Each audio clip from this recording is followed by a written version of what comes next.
Hello crochet friends, welcome back. We're working on our candy corn jar cover and today we're going to get ourselves going. We need to get to our next space.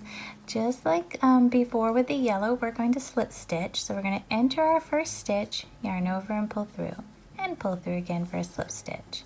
Enter the next stitch, yarn over and pull through again for a slip stitch. And the space, enter, yarn over and pull through again for a slip stitch. Beautiful. Now we are where we need to be to get going. So let's chain 2, 1 and 2, and put 2 double crochets in this space. So yarn over, enter, yarn over and pull through. Yarn over and pull through 2, yarn over and pull through 2. Yarn over, enter, yarn over and pull through. Yarn over and pull through 2, yarn over and pull through 2. Okay, and we're going to keep doing these 3 double crochets in each space, just like we have been doing.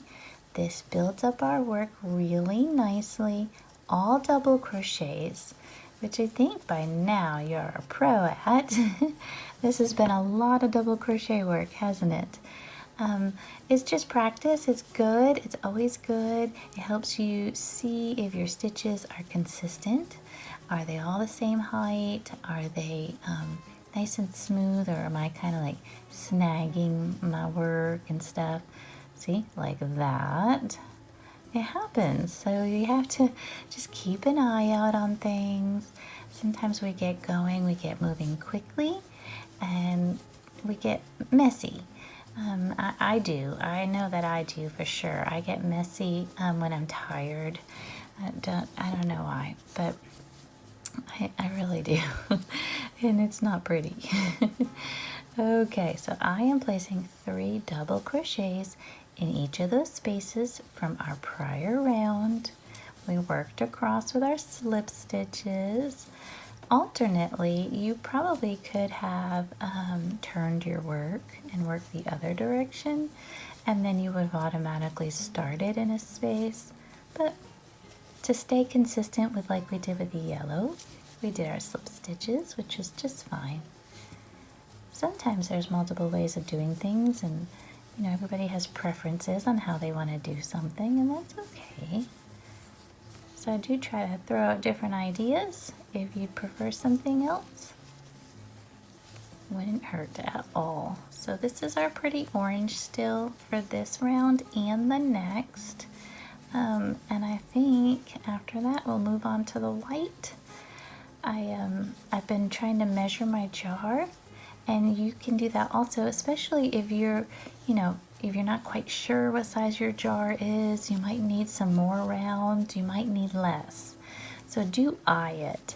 But what the joy of this kind of a project is, when you pull out a round, if you need to pull one out, you can see, where it began and where it ends. So it's not as tragic. You're not going to go into your whole project.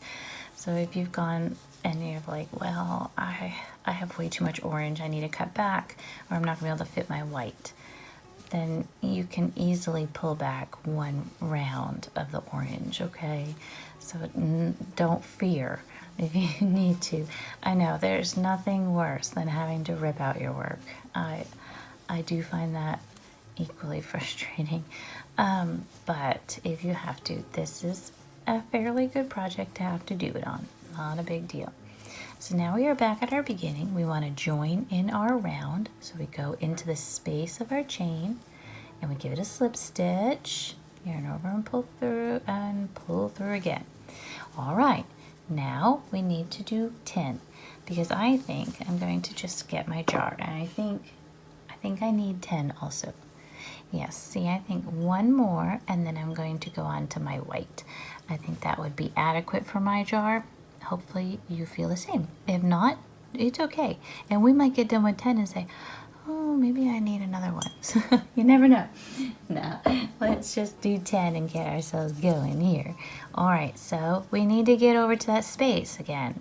So we're going to slip stitch the first stitch, slip stitch the second stitch, and slip stitch the space. and it gets us exactly where we want to be.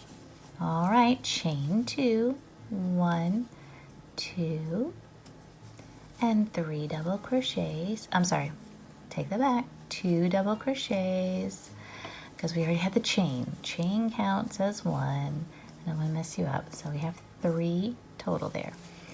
Okay, now next little one here, 3 double crochets. Sorry about that. All right. This yarn, as opposed to that yellow, it feels a little more slippery in my hands. I don't know why. I feel like I'm dropping it all the time. It slides well through your hands. I don't know. And I'm pretty sure it's a red heart also, so I don't know why. You never know. Alrighty.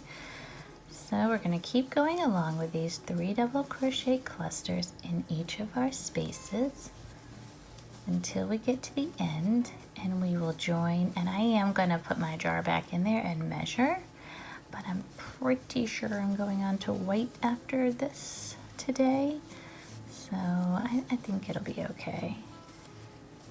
Alright, so make sure you're getting 3 in each one. Alright, take your time and get the 3 in there in each space, just like you've been doing. This is wonderful. I know you can do this. I know you can. Gonna be another project completed. It's gonna be exciting. Alright, keep going with this. I'll meet you at the end of this round. Here we go.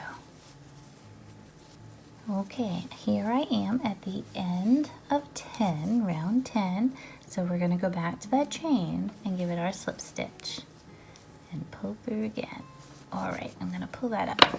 I'm going to pull that up, and we're just going to quickly take a look at this before we go today and see how it is. Okay, see, I think that's pretty good. I think I'm going to go on to white next. So I'm going to fasten off my orange, and then I'm going to go on to the white the next time we meet up. But you know, your choice. You do what you would like to do, okay? You don't have to fasten off yet if you want. Maybe you have a tall jar, I don't know. But if you want to keep going with orange, no worries. I'm going to fasten off, and when we meet up, I'll be starting with white next time. And I'll see you then. Thank you, and have a joyful day.